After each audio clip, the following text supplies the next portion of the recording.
Magaalaa Adaamaa kutaa magaalaa Boolee Aanaa Dhakaadiitti qonni gannaa eegaleetii jira. Hojii jalqabbii qonna gannaa kanaan bu'aan barbaadamu akka argamuuf qonnaan bultoota 1412 qaban kilaasteraan qindeessuun cinatti lafa oomisha barbaadamuuf qopheessuu dabalatee paakeejii guutuu qonnaa dhiyeessaa jiraachuu itti aanaan hojii raawwachiisaa olaanaa kutaa magaalichaa obbo Muktaar Jeelaan himan. Egaa guyyaa har'aa akkuma waliin argaa jirru qonnaan bultoonni kutaa magaalaa keenya keessattuu aanaa Dhakaadii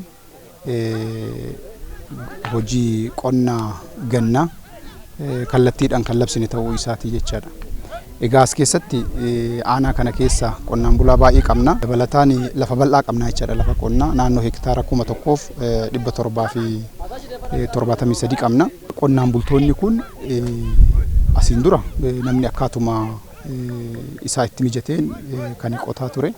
Amma garuu kilaasteraan qindeessinee qonnaan bulaan kun akkaataa waliin ta'ee wal gargaaree daangaa tokko malee oomishi isaa oomishaaf oomishtummaa isaa akka inni guddisu deeggarsa gaarii kan gochaa jiru ta'uu isaati jechaadha.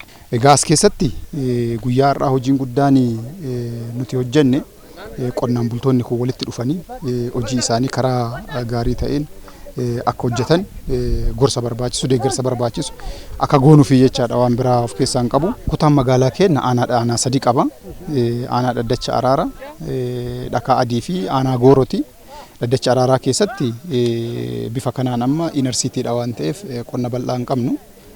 Aanota lamaan irratti garuu aanaa Gooroo fi aanaa Dhakaadii irratti ni qabna. Keessattuu aanaa Dhakaadii irratti bal'inaan kan qabnu ta'uu isaa. Itti gaafatamaan waajjira qonnaa kutaa magaalaa Boolee obbo Amantee Addunyaa Gamasaatiin guyyaa hojii qonnaa aanichatti eegalchiisaniin oomishaa fi oomishtummaa dabaluuf hubannoo qonnaan bultootaa irraa eegalee haaldureewwan qophii qonnaaf barbaachisu hunda xumuruun oomisha akka xaafii, boloqqee fi boqqolloo akkasumas dinnicha dabalatee lafa hektaara 1,773 irratti bal'inaan hojjechaa jiraachuu ibseera. Akkuma amma argitan kana guyyaa har'aa aanaa Dhakaadii irratti guyyaa qonnaa labsinee jirra.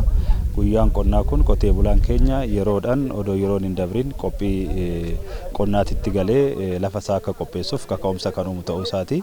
Gama biraatiin warri har'a argite kun yoo xiqqaate naannoo nama 30 fi isaa ol kan ta'u kilaasteraan qindaa'ee kan jiru qotiyyoota asitti baasanii bifa karaa qindaa'aa ta'e waliin hojjechaati jiru.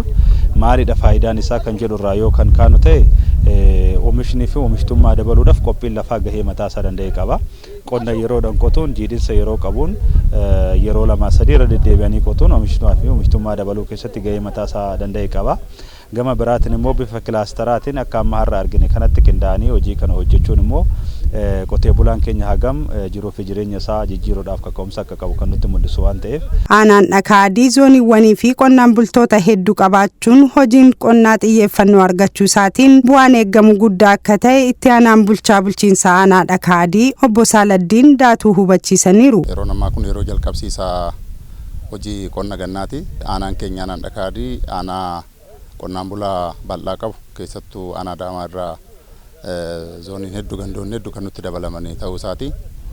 Kanarraa ka'amee hojiin qonna gannaa kun xiyyeeffannoo addaatiin xiyyeeffannoo mootummaa argatee guyyaa har'aa kana kan jalqabsiifame ta'uu isaati jechuudha. Qonnaan bultoonni kilaasteraan gurmaa'anii qonna gannaa irratti bobba'anis walitti dhufeenyaan hojjechuun milkaa'ina guddaaf akka isaan dhaqqabsiisuu danda'u abdii qaban ibsaniiru. Qonni bu'aa qaba.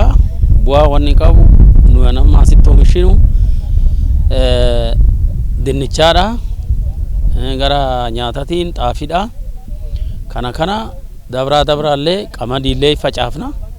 Kana waan oomishinuuf qotiisni baay'ee bu'aa qaba qonni. Kana mootummaanis gara mootummaatiinis xaa'oo nu qarqaaraa jira. Mootummaan xaa'oo nu seessisaa jira. Xaa'oo argannaan qonni aanaa Dhakaadiitti irratti bu'aa guddaa qaba jedhee na yaada. Fa'ii hin qabna. Ammas immoo oduu walitti akkuma amma har'a walitti wannoo jenne kana duraanis walitti qabannee jiraanne fa'ii guddaa qabna qonna irratti. Ammas akkuma jedhame kana wal biraa oduu harcaanuu baannee tagbaariidhaan agarsiisnan jiraanii waan gara qonnaa ta'e. Fufnan jedhanii